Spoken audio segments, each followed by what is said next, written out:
দান সদাকা আল্লাহর কাছে খুব বেশি পছন্দের।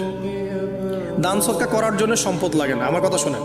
দান সদকা করার জন্য সম্পদ লাগে না, কলিজা লাগে, মন লাগে। বহু বড় বড় মানুষ আছে দান সদকা করতে পারে না, কোটিপতি, জাকাত দেয় না, আছে না?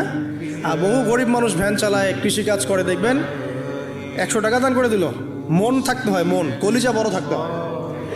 তো যাদের কলিজা বড়, মন বড়, তারা দান সদকা করতে পারবে ইনশাআল্লাহ। আর যার মন বড়, সেখানেই তো আল্লাহ নূর আসবে। সংক্ষিপ্ত মনে কি, সংকীর্ণ মন আল্লাহ নূর কোত্থেকে আসবে? কথা বুঝতে পারে নাই?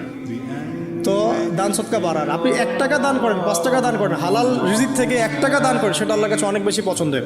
একটা হাদিসে নবী সাল্লাল্লাহু আলাইহি ওয়াসাল্লাম বলেছেন, হালাল উপার্জন থেকে আল্লাহর বান্দারা যখন একটা খেজুরও দান করে, আল্লাহ পাক সেই একটা খেজুরকে আস্তে আস্তে বড় করতে থাকেন, বড় করতে থাকেন, বড় করতে থাকেন। এটা এক পর্যায়ে পাহাড়ের সমান হয়ে যায়। এবং কিয়ামতের মাঠে মানুষ তার দান এবং সাদাকার যে ছায়া, এই ছায়ার নিচে অবস্থান করবে। আপনার বিপদ হয়েছে, দান সদকা করেন, বিপদ দূর হয়ে যাবে ইনশাআল্লাহ।